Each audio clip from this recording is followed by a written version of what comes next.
So we are starting off our Aspen Historical Society Aspen Mountain tour, getting some history of the mountain. Tony Vagneur is our guide, so we're really excited to learn from him. And we're kicking it off at Buckhorn Cabin. So we are on Aspen Mountain. We met at guest services. His tours go on Fridays at 11 and 1. And he's gonna introduce himself, tell us some history about the mountain. We're gonna ski with him. It's gonna be great. So thanks for dropping in. Let's go check it out.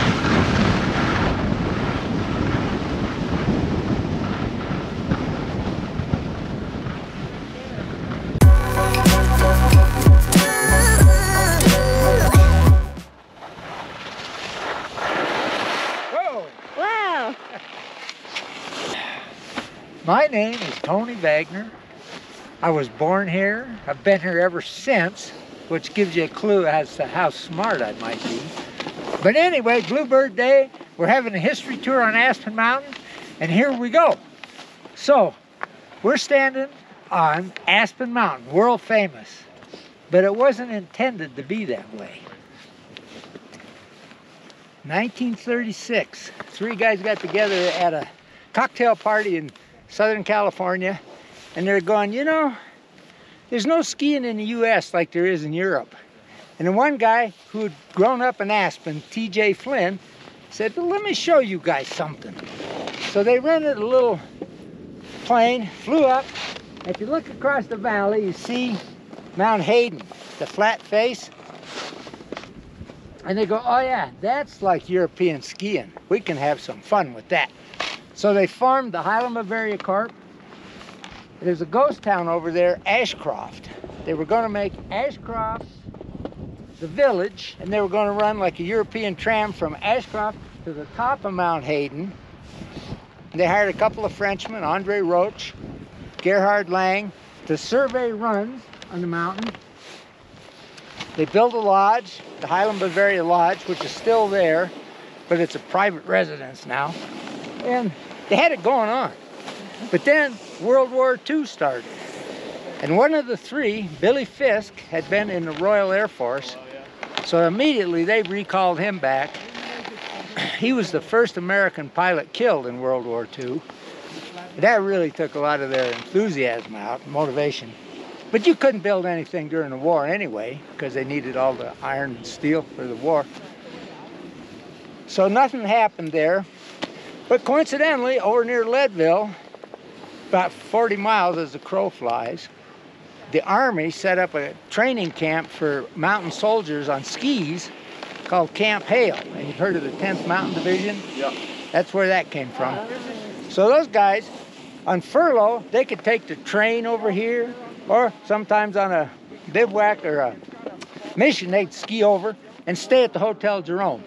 So if you go to the Hotel Jerome bar and you look out the window, what do you see?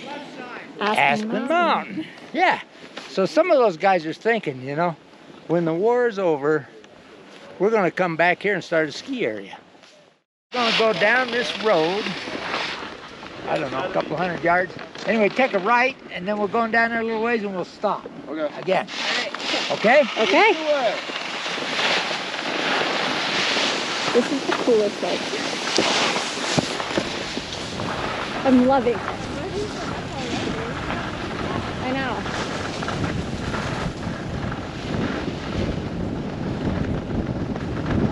In 1967, they built that restaurant, which in the beginning was called Gretel's.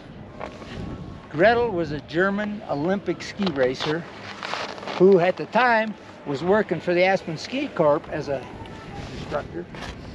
So she went to Darcy Brown, the president of the company, and she said, look, I want to run that restaurant.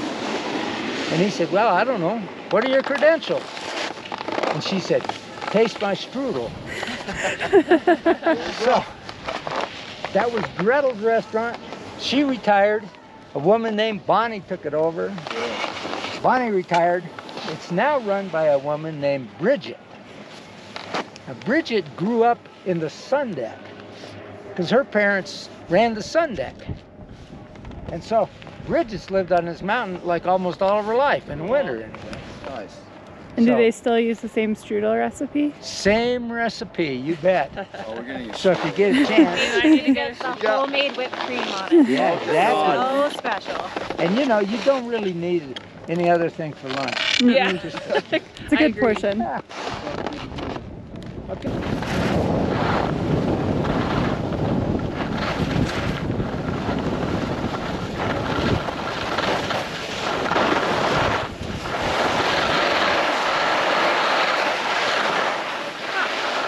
You cannot. Gotcha. Yeah. Okay. We're all here. Let's go. Oh, This is so interesting. Thank you so much for letting us Oh, tag really? along. Good. Yes, this is Good. fantastic. God. You know, I get a lot of locals Do you? on this. Yeah. That's good.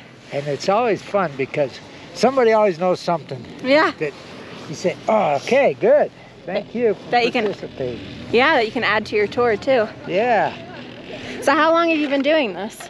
I don't know, 5 or 6 years maybe. Okay. It seems like I just started, but you know, I've been an ambassador for like 21 years. Oh, wow. Do you like this part of it? The tours? Yeah, I do. I do. I particularly like the history tours. Mm-hmm. You know, prior to that, I did the regular tours, which I like that too, but you know, it just keeps you in the game a little bit. Mm-hmm. You know, it's not like a job. No, not at all. Anyway, remember I said lift 1, lift 2? Uh-huh. So lift 1 came about in this area. You know, it was the old single-seater, the steel gate, had a canvas, a wool-lined canvas cover over it, with little peepholes so you could see where you were. And if you were like some kids, that I knew one personally, lit a cigarette in there and lit the damn thing on fire.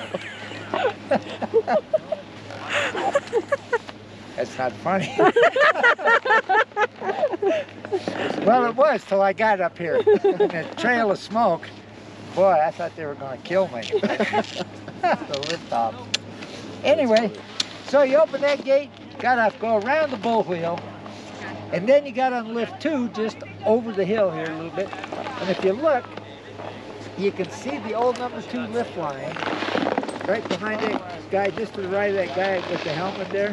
Oh, Going yeah. straight up. Oh, yeah. Yeah. And then that shadowy part, it gets very steep there. It's a locally named ankle grabber. Because if you hit that on a powder day, something might grab your ankle, throw you down. So, Aspen was going in 1946. 1950, the FIF championships were to be held here. And that's what really put Aspen on the map. People from all over the world came here. And, you know, if you got off at lift 1 here, the only way down at the time was Roach Run, which wasn't nearly as wide as it is now. And corkscrew was a corkscrew. It was kind of brutal. So the wife of one of the directors said, look, we're going to have everybody from the world here to watch the championships. If you guys could cut a nice way from midway down to the bottom so people could ski it, I'll pay for it. So they jumped right on that. Her name was Ruthie Brown, Ah, who later her husband Darcy Brown became president of the ski company. Anyway, so that's probably never changed the name. So that's Ruthie's. Yeah. all right, we're gonna go check out a shrine that's in honor of Aspenites that have passed. And Tony's gonna show us the way. And we're gonna get a little World Cup ski course action while we're at it. I love Ruthie's even more now that I know who it was named after. And going there very slow because it's narrow and fast. Yeah.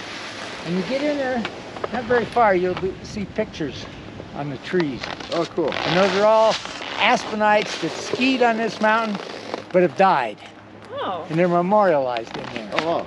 Memory of Friends of Aspen.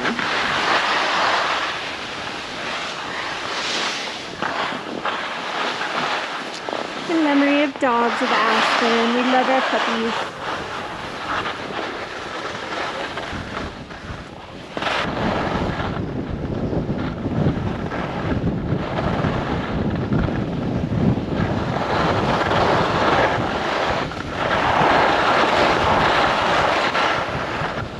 And all I have left to say is thanks for dropping in.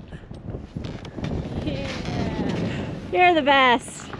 Awesome. See you guys next week. See you guys.